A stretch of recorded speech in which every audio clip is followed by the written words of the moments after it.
The moment my $1 million Zoom call froze mid-sentence, I knew something was wrong. Not just a dropped signal, this was sabotage. My face, frozen in HD stupidity, cost me a $50,000 0 cents deal. But the real punch? It wasn't my Wi-Fi that failed me. It was my neighbors. Turns out the entire east side of our HOA-approved suburb had been riding my internet like it was a public bus, and someone had professionally bolted 3 Wi-Fi repeaters to my roof like I was Comcast, without permission, without warning. And the queen behind it all? Karen. HOA Karen.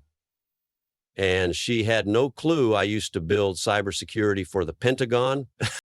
It happened on a Tuesday, mid-morning. I was pitching a cybersecurity suite to a billion-dollar fintech client over Zoom, wearing a tie for the first time in 6 months and hoping no one noticed I was in gym shorts. I had charts, slides, even a mock-up of their infrastructure with my fixes already mapped out. We were locked in. Until suddenly, we weren't. The screen glitched, my voice cut out, and my carefully animated firewall demo turned into a slideshow of frozen regret. My face stuck mid-word, mouth wide open like I was trying to eat the camera. I scrambled to reconnect, but the signal kept tanking. First once, then again. By the third time, the client, "Mr. Can't take a joke about buffering," hung up, contract gone.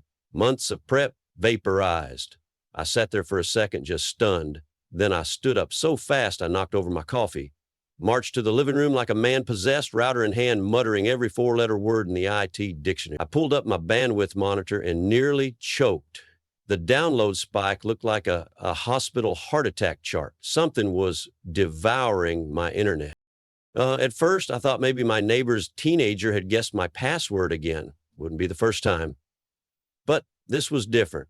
There were multiple devices. A dozen unfamiliar MAC addresses, all traced back to one suspicious signal source, my own roof.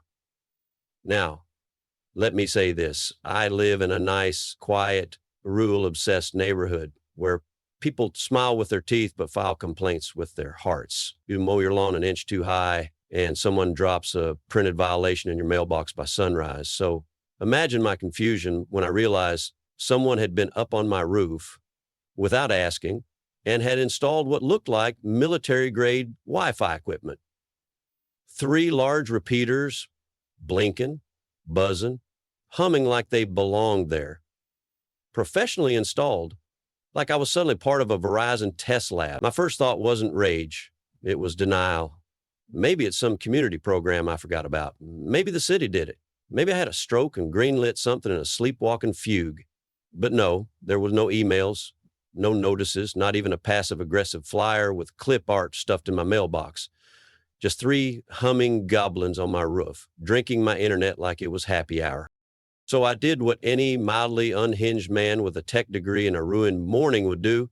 I grabbed my phone, took photos, then climbed down the ladder with murder in my eyes. I marched straight to the HOA office, sweat-soaked, still in my presentation shirt. The place smelled like vanilla candles and printer toner. And behind the desk sat the source of all evil, Karen Davenport, president of the HOA, wearing a pastel cardigan and that smug, serene expression of someone who's never been told no in her life. Before I could open my mouth, she smiled like we were old brunch buddies and said, "Ah, Mr. Graves, we meant to loop you in about the new Community Connectivity Initiative. You've been selected as a central node for our enhanced coverage program." Selected? Like I won a sweepstakes?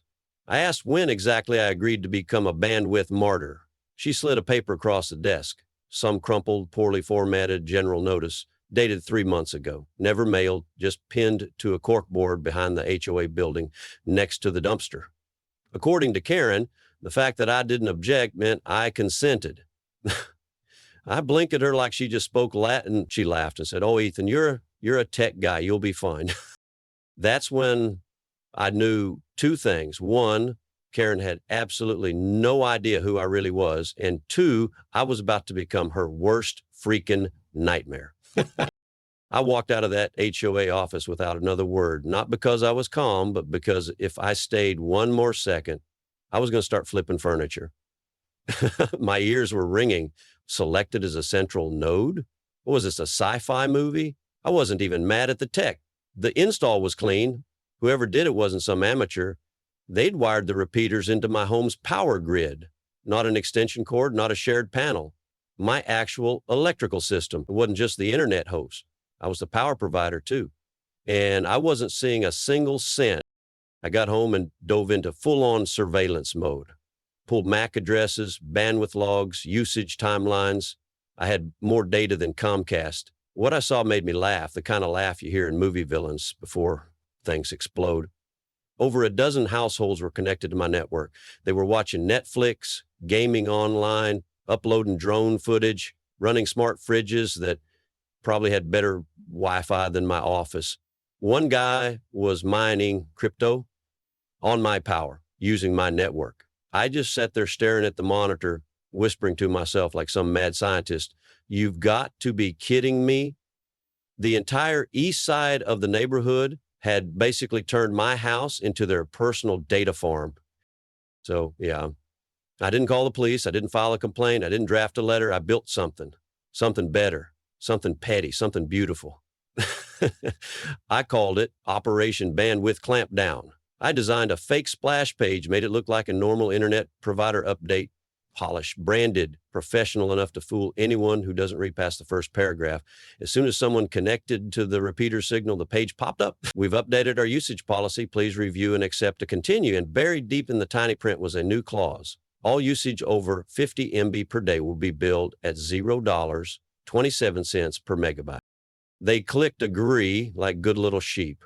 I had names, devices, IP addresses, digital signatures, legally binding consent, maybe not ironclad, but morally satisfying? Oh, absolutely.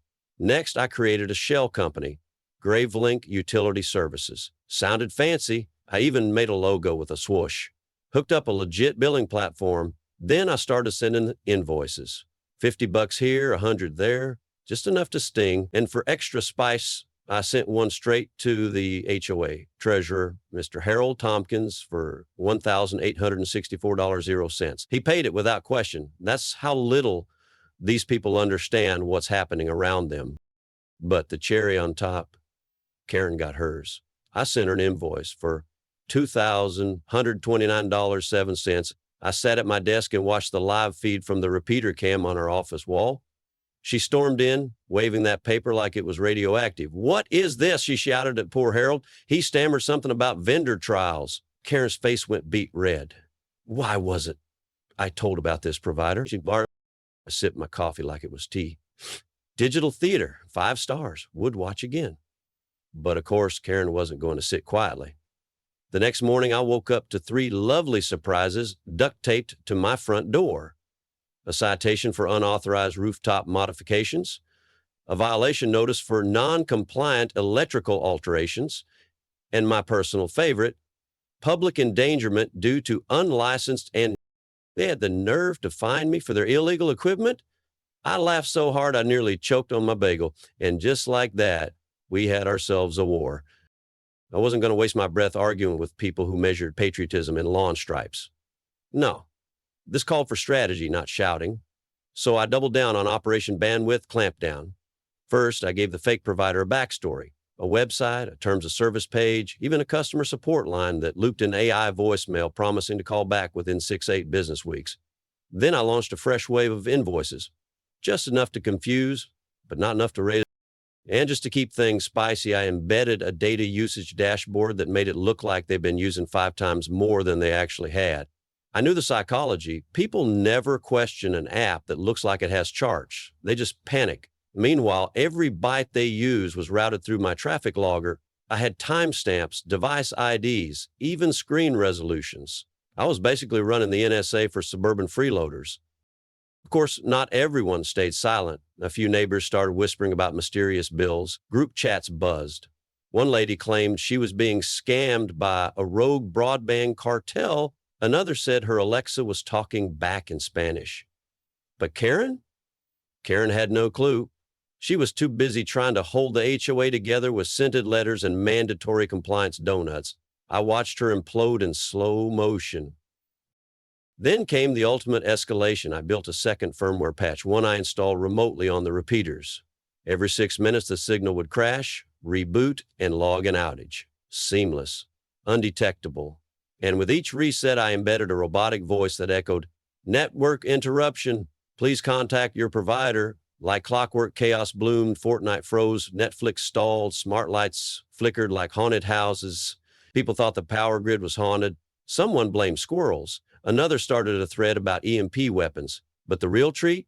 Karen sent out an all-neighborhood email at 2 a.m. titled Urgent Cyber Threat Warning. In it, she blamed foreign cyber actors and urged residents to remain calm and support HOA leadership during this digital crisis. I framed that email. No, seriously. I printed it and stuck it to my fridge like a toddler's drawing. But she wasn't done. The next day, she marched into the HOA office holding a stack of printed invoices, screaming about vendor fraud and unauthorized ISP agreements. I tuned into the hidden cam feed, her waving the Gravelink bill like it was a subpoena. Harold, the treasurer, looked like he was going to pass out. He mumbled something about exploring alternatives. Karen accused him of backdoor deals. He accused her of overstepping.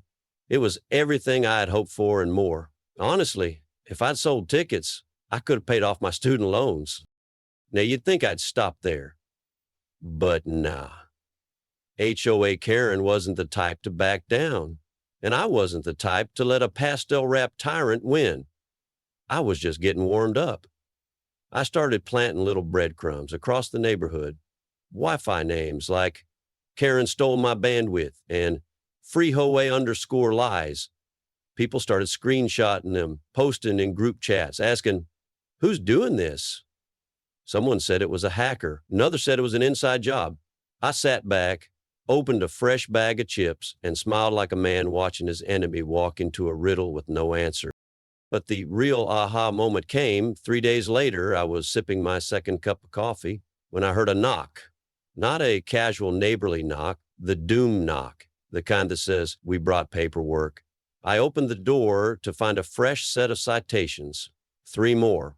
New charges, tampering with shared infrastructure, community disruption, and this one made me snort, operating a rogue ISP without board approval. That's when I knew Karen wasn't just mad, she was scared.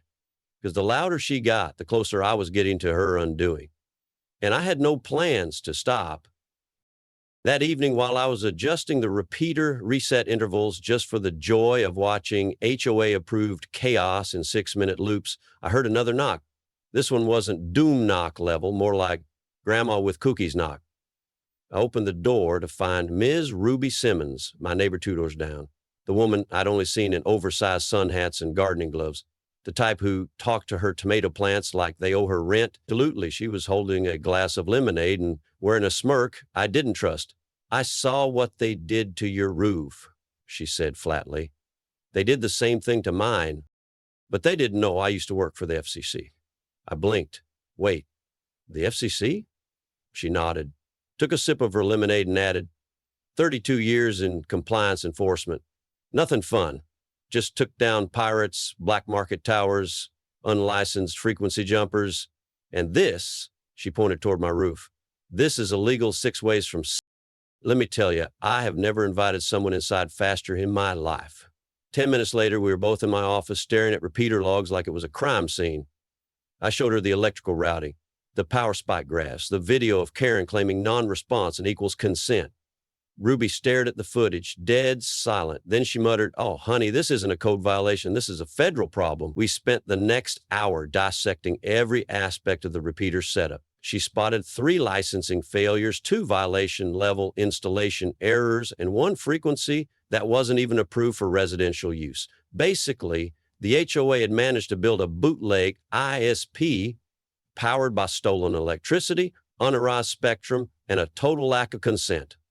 Sharon didn't just break HOA policy, she tripped a landmine of federal regulations. That's when we started drafting the FCC complaint, and while Ruby may have retired, she hadn't slowed down. She still had contacts, inspectors, agents, lawyers who owed her favors. She didn't just help me file the complaint. She helped me build a case file, so organized it made my government clearance heart flutter. We compiled everything: timestamps, photos, hardware specs, power draw reports, witness statements. Ruby even had pictures of her own roof from 2 years ago when similar repeaters had been slapped on without warning. They pulled them down after I threatened a lawsuit, she said. But they never paid me back for the power theft. I asked why she never went public. She sipped her lemonade and said, "Didn't have a reason to. But now I have you." That's when we formed an unofficial alliance. Ruby would handle the legal framework and old school compliance. I'd handle the surveillance and digital warfare. We weren't just reacting anymore, we were going on offense. But just as we were laying out our glorious roadmap of revenge, HOA Karen struck again.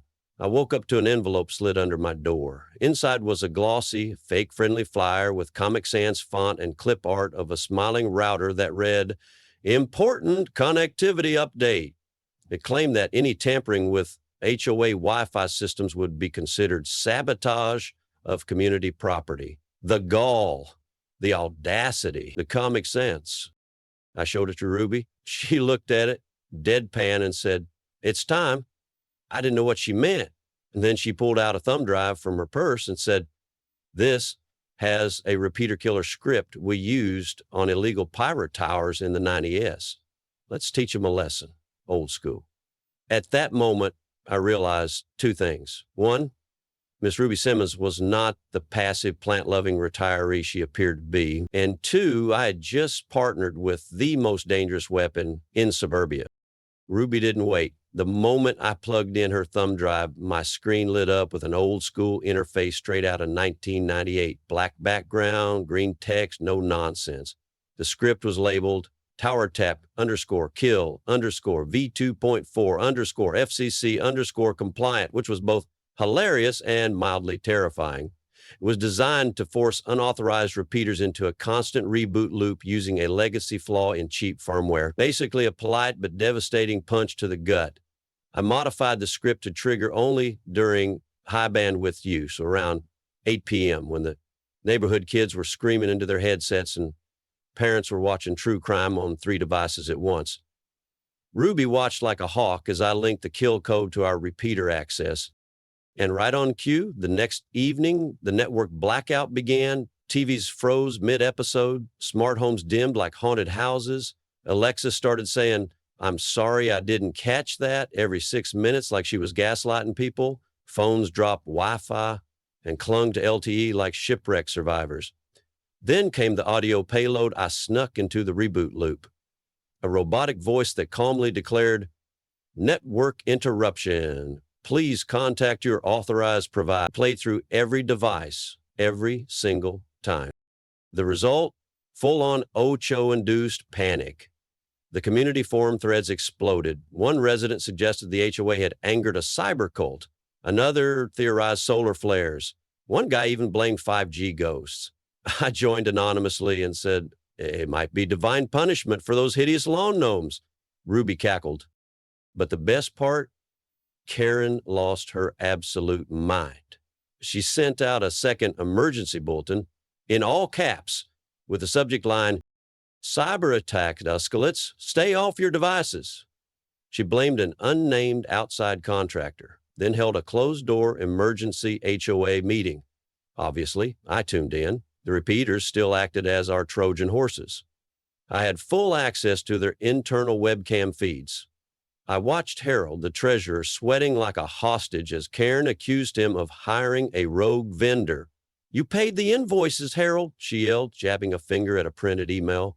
"I thought they were from Spectrum," he shouted back. "It said utility in the name," one board member timidly suggested, shutting the repeaters down completely. Karen looked at him like he had grown a second head. "That's surrender," she hissed. At that moment, I knew the HOA had entered the best stage of collapse, infighting. But I wasn't done. See, while the chaos brewed, I started digging deeper into the installation itself. I pulled up my smart home's electrical usage dashboard and saw a persistent spike every evening. Weird. It didn't match any appliances or known draws. So I did a little wire tracing, flipped a few breakers, and finally found it. The repeaters weren't just stealing bandwidth. They were hardwired directly into my breaker panel, not a sub panel, not an extension, a clean splice into my main line, routed through a hidden junction box behind the gutters, painted to match the siding. I stood there staring at it in complete disbelief. This wasn't just HOA negligence, this was felony level tampering. I called Ruby. She showed up 20 minutes later with her special flashlight and a folder of federal energy regulations. After one glance, she muttered, "Oh, they really screwed the pooch on this one." We documented everything: photos, voltage readings, timestamps, serial numbers. Ruby even called in a contact from her FCC days to verify the frequency spectrum abuse. Then she looked at me and said, "It's time for the feds," but I had one more act of mischief in mind before we went full government. A final beautiful prank. I programmed the repeaters to reset exactly every 6 minutes and 6 seconds. The frequency was just off enough to make it feel unpredictable, like a haunted metronome. And every reboot played a warped, slowed-down version of Karen's own HOA welcome message, which I'd lifted from the HOA's official website audio tour. Hearing her robotic voice say, "Welcome to a community of harmony and compliance," while people's Ring cameras glitch, was chef's kiss. The neighborhood was in chaos, but I was in heaven. I didn't plan to go full Julian Assange of the cul-de-sac, but when you give a cybersecurity specialist full access to your bootleg Wi-Fi repeaters, you get what you pay for, which in this case was zero. Karen and her board cronies had no idea their emergency HOA meeting was about to be broadcast live to a private Facebook group I'd quietly started a week earlier called HOA Horror Stories, Willow Creek Edition. At first, it was just 5 people, mostly neighbors who'd received citations for things like excessively decorative wind chimes or unauthorized patio furniture, the real menaces to society. But the moment I shared the live stream link and titled it Live from the Karen Crackdown, Episode 1, that number tripled, then doubled again. By the time Karen began her opening rant in that meeting, over 50 residents were watching. She stood at the podium in her lavender power cardigan, voice sharp enough to cut drywall, waving a printed invoice from Gravelink Utility Services and shouting about cyber terrorism. Harold, as usual, looked like he'd rather be trapped in a well. One board member suggested getting law enforcement involved. Karen barked back, "We don't need cops, we need control." Then came the line that sealed her fate. "Whoever is doing this isn't just attacking our internet," she snapped. "They're attacking me, personally." That was the moment. That was the crack in her porcelain armor, and the chat exploded. One neighbor posted, "She finally said the quiet part out loud." Another, "So it's not about service, it's about ego?" A third dropped a gif of popcorn and simply typed, "RIP Queen Karen." I clipped the entire 42-minute meltdown, edited it into a clean 3-minute greatest hits reel, and uploaded it to the group. Ruby added subtitles. One of the teenagers in the neighborhood added music. Within 24 hours, it had over 1,000 views, more than the HOA's actual website had gotten in a year. The backlash was delicious. People who'd never spoken out started telling their stories. One guy got fined for parking his RV in his own driveway for more than 4 hours. A woman got cited for planting unauthorized lavender. Someone else was forced to repaint their shutters because Karen claimed sun-faded green wasn't in the aesthetic charter. Turns out I wasn't the only one simmering. I was just the first one to flip the burner to high. Then came the real spark. Someone, still anonymous to this day, printed a full-color screenshot of Karen's meltdown, mid-speech, mouth open, finger wagging, and taped it to the community bulletin board with the caption, "This is what HOA harmony looks like." The same bulletin board where Karen had posted her original network expansion notice months ago, the one nobody read because it was behind the dumpster. That image became legend. It was turned into stickers, memes. Someone even printed it on a coffee mug and gave it to Harold as a morale booster. Karen panicked. She sent a neighborhood-wide cease and desist email claiming misuse of HOA intellectual property, which made everyone laugh even harder. A few residents replied, all with pictures of their power bills, demanding answers.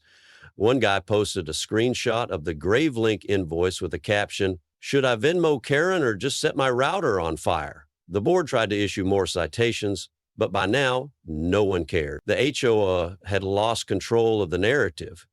And Karen, she wasn't queen anymore. She was content. But just when I thought the storm was reaching its peak, I noticed something. My smart meter was still showing higher than normal electrical usage, even after throttling the network and triggering resets every 6 minutes. That's when I realized the power theft was still happening. And if they were still leaching juice, it meant something much worse was hardwired deeper than I thought. I stared at the screen like it owed me money. My smart meter showed consistent spikes every evening, even when I cut usage across my devices. That wasn't just streaming or neighborhood kids sneaking in some Roblox. This was steady, structured power drain, like someone had installed something meant to blend in and stay quiet. I shut everything down, one breaker at a time, until I found it, a hidden load running off a junction box that had no business being there. When I pried it open, what I found made my jaw lock. Inside was a fresh concealed electrical splice, done professionally, routed straight from my breaker panel into the wall, leading directly to the roof's repeater cluster. And this time it wasn't some sloppy extension cord. It was commercial grade work, with sealed connectors routed behind my siding like it was part of the house from day one. I stood there with my flashlight and whispered, "These psychos built an infrastructure using my house as a power station." I called Ruby. She arrived like a storm in sneakers, camera in one hand, binder in the other. We took photos, ran tests, traced every line. Her face got stonier by the minute. "This isn't just violation," she said. "It's premeditated theft, and I guarantee the board has no paper trail for the contractor they use." That's when I switched tactics. It was no longer just about sabotage or pranks. It was about justice. Real, documented, court-viable justice. So we compiled everything into a formal report. Photos of the splice, timestamps from my smart meter, power logs, recorded HOA meeting audio, and a detailed breakdown of all federal and municipal code violations. Ruby signed off on every line like she was back at her old desk at the FCC. We submitted the whole thing through multiple legal channels, Energy Commission, zoning enforcement, and yes, the feds. But while we waited for the bureaucratic wheels to turn, I launched phase 2, the power bounce trap. It was a simple script tied to my smart hub. Whenever the hidden line pulled more than a set wattage threshold, usually during primetime binge hours, it triggered a timed local cut to just that circuit. Not enough to trip a breaker, just enough to crash whatever was feeding off my power. Streaming would buffer, downloads would fail, smart speakers would go dumb, and then it would reset like nothing happened. Untraceable, undeniably frustrating. The neighborhood fell into Wi-Fi purgatory. Group chats lit up again. One guy claimed a ghost lived in his Chromecast. Karen issued another emergency HOA memo demanding all residents submit their router serial numbers for cross-checking. The paranoia was delicious. Then came the final nail. HOA announced another emergency board meeting. Private, obviously. Held at night, locked doors, members only. What they didn't know was that their precious repeater, still connected to my custom network, gave me a front row seat. I streamed the entire thing from my kitchen while sipping tea out of a mug with Karen's meltdown meme on it. Harold argued for pulling the system entirely. Another board member panicked about potential lawsuits. Karen raged that I was digitally hostile and deliberately destabilizing the community. That's when I hit record. And I didn't stop there. I uploaded the feed to a private Google Drive and quietly shared it with a few trusted residents who'd been reaching out with their own HOA horror stories. One of them, a retired municipal judge, offered to co-sign a formal cease and desist letter to Karen. Ruby drafted it. It was clean, surgical, and lethal, outlined every known violation, every recorded overreach, and threatened legal action if retaliation continued. Karen went silent for the first time in years. Citations stopped, emails dried up, the board went into full retreat mode. But I wasn't finished yet. Because if I was going to win, I wasn't going to do it from the shadows. I was going to tear down their little empire, break by break, and do it in daylight. I could have stopped. I had everything, proof, leverage, support. Karen was already a meme. Citations had dried up like her geraniums, and the board meetings had turned into ghost town potlucks. But no, that wasn't enough. See, when someone tries to turn your house into a glorified router shack and steal your power like they own the grid, you don't just walk away when they get quiet. You make sure they never try it again. So I filed for a construction permit. Legit, zoning compliant, No HOA approval needed. It was for a communications enhancement structure. In normal speak, a 22-foot ham radio tower legally classified as amateur equipment with a bonus design tweak. Every afternoon around 3 p.m., it cast a perfect 2-hour shadow over Karen's prized flower beds. Installation went smooth. The contractor even high-fived me when I told him who the shade was for. By week's end, the neighborhood had a new skyline, and Karen had a personal eclipse. Meanwhile, the FCC finally responded. The violations were real. The frequency abuse was documented, and the unauthorized electrical routing, straight up criminal. Ruby's old buddies had flagged it as a priority case. Karen received a formal notice of investigation, and HOA leadership was ordered to halt all digital operations pending review. That alone would have been enough. But the real victory came from the inside. Harold, the treasurer turned accidental whistleblower, resigned publicly in the middle of the next community meeting. He walked up to the mic, held up a spreadsheet of every Gravelink invoice he'd paid, and said, "I trusted the system. I was wrong." Then he dropped the mic, literally. 2 other board members abstained from voting. Karen, suddenly outnumbered, tried to rally support with a speech about order and chain of command. No one clapped. Then Ruby stood up, motioned to remove Karen from the board entirely, and the vote wasn't even close. Karen was done. The new interim president, Ruby herself. First order of business, dissolve the Community Connectivity Initiative. Second, cancel all outstanding citations. Third, open the HOA's books for public review. What followed was nothing short of a suburban revolution. People started showing up to meetings, ideas were pitched, decisions were actually voted on. The bulletin board behind the dumpster got moved to the front of the clubhouse, and someone even repainted it with chalkboard paint and called it the Wall of Sanity. As for me, I made good on my proposal. I offered the community a real internet solution, opt-in only, secure, transparent, no HOA strings. Within a week, over half the residents signed up. Karen tried to block it by calling me an unlicensed monopolist. Too late. Ruby fast-tracked the paperwork, registered me as a local service vendor, and even hosted a ribbon-cutting event with cookies shaped like router. It was ridiculous and perfect.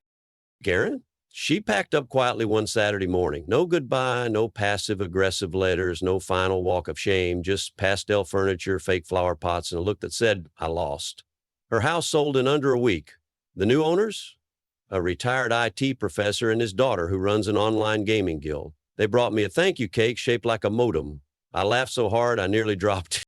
The ham tower still stands, part weather monitor, part bird perch, part eternal reminder that sometimes the quiet guy with a laptop and the petty grudge is the most dangerous person on the block. The HOA has never been stronger, and yet freer. No citations, no fake rules, no Karen. And the best part? One evening, a delivery guy showed up with a small, unmarked box, no return address. Inside was a custom 3D printed trophy. Tiny router, golden base, engraved with one line, King of Bandwidth, Neighborhood Edition. No note, no sender, just silent recognition from someone who knew. So yeah, if you ever find yourself in a neighborhood where the HOA thinks your roof, your power, and your peace of mind are theirs to control, remember my story. And remember this, you don't have to scream. You don't have to fight dirty. You just have to outthink them. And maybe, just maybe, plant a ham tower tall enough to block the sun from a tyrant's. Sometimes, power doesn't come from a title or a clipboard. It comes from knowing your rights and being just petty enough to read the fine print. This wasn't just about Wi-Fi or repeaters. It was about drawing a line, about saying this far, no further. Because when people like Karen try to turn control into a lifestyle, the best revenge isn't rage. It's resilience with a router and receipt.